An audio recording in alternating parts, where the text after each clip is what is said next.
Hello friends, आज की इस वीडियो में हम क्लास 6 एनसीईआरटी हिस्ट्री का चैप्टर नंबर 8 को हम गवर्नमेंट एग्जाम के पॉइंट ऑफ व्यू से पढ़ेंगे। तो सबसे पहले हम ये समझते हैं कि इस चैप्टर में बताया क्या गया है। तो गांव, शहर और व्यापार, ये इस चैप्टर का नाम है। और लगभग 3000 से 2000 से 3000 के बीच के आसपास का ये अध्याय जो है गांव और शहरों और शिल्पकारों के बारे में ये बताता है, और व्यापार के विकास के बारे में भी बताता है। ठीक है, तो 2000 से 3000 के बीच में फिर आता है। इस समय लोहे के औजारों, सिंचाई और कृषि की नई तकनीकों से उत्पादन बढ़ रहा था। अनेक नगर, व्यापार तथा शिल्प के महत्वपूर्ण केंद्र बने। तो बेसिकली यही सब इस चैप्टर में बताया गया है। और ये कब से कब तक है? 2000 से 3000 वर्ष के आसपास। ठीक है, फिर आता है लोहे के औजार और कृषि। तो लगभग 3000 वर्ष पहले लोहे का उपयोग बढ़ने लगा। लोहे के औजार से जंगलों को साफ करना आसान हुआ। खेती के लिए भूमि तैयार करना आसान हुआ।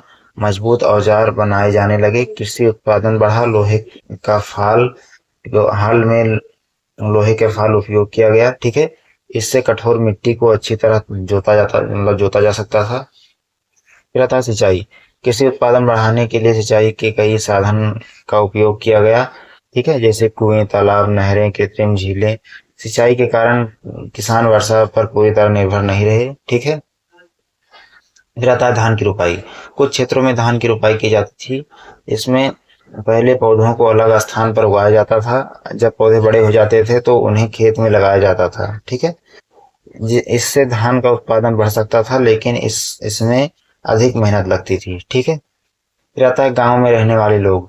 गांव में विभिन्न प्रकार के लोग रहते थे। किसान खेती करते थे, फल उगाते थे, पशु पालते थे। कारीगर, लोहा जैसे बढ़ई, लोहा, कुम्हार, बुनकर, ये सब कारीगर थे। ये लोग गांव की आवश्यक वस्तुएं बनाते थे। फिर आता है ग्राम भोजक। उत्तरी भारत में गांव का एक महत्वपूर्ण व्यक्ति होता था ग्राम भोजक। वह गांव का सबसे बड़ा भूमिधर या प्रभावशाली व्यक्ति हो सकता था। उसके कार्य राजा के लिए कर वसूलना, गांव में कानून व्यवस्था बनाए रखना, किसानों से कर लेना, कभी कभी न्याय संबंधी कार्य करना। अक्सर ग्राम भोजक के पास बहुत अधिक भूमि होती थी। फिर आता है स्वतंत्र किसान। कुछ किसान अपनी भूमि पर स्वयं खेती करते थे।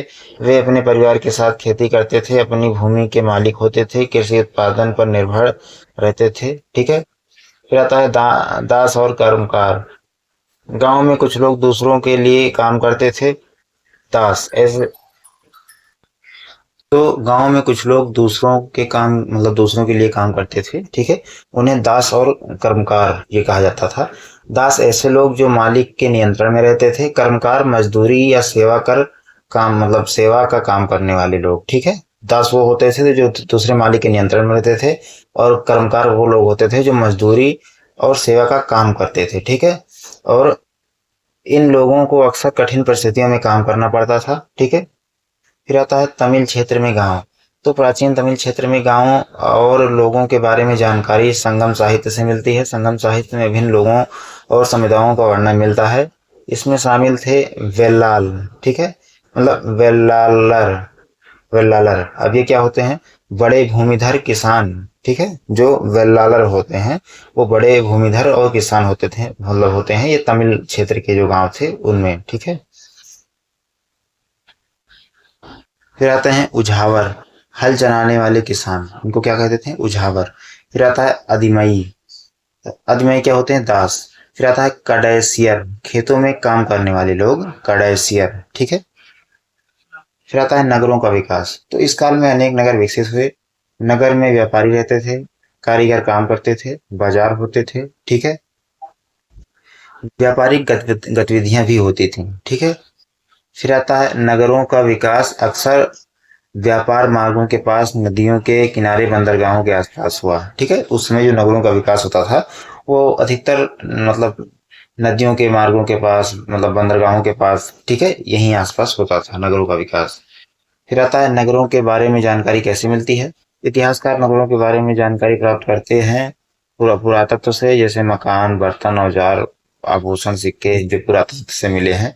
फिर आता है यात्रियों के विवरण से। यात्रियों और नाविकों ने नगरों और व्यापार के बारे में लिखा। ठीक है, उससे भी जानकारी मिलती है। फिर आता है साहित्य से, प्राचीन ग्रंथों और कविताओं से भी नगरों की जानकारी मिलती है, ठीक है। फिर आता है पंच चिन्हित सिक्के।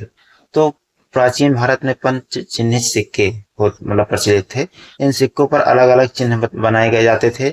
इनका उपयोग खरीद बिक्री व्यापार में धन के लेन देन में किया जाता था, ठीक है। फिर आता है शिल्पकार और शिल्प। नगरों में कई प्रकार के शिल्पकार रहते थे। प्रमुख शिल्पकार लोहार, सुनार, कुम्हार, बुनकर, बढ़ई, ठीक है। हाथी दांत का काम करने वाले कारीगर, वे औजार, बर्तन, आभूषण और कपड़े, मूर्तियां बनाते थे, ठीक है। जाते थे श्रेणियां।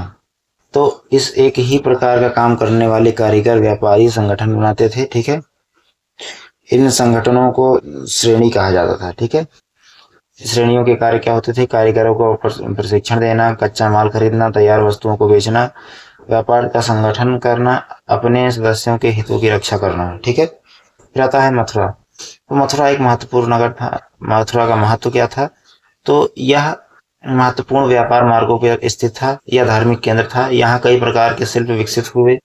यह कुषाणों के समय एक महत्वपूर्ण केंद्र था, ठीक है। फिर आता है वाराणसी और मदुरई।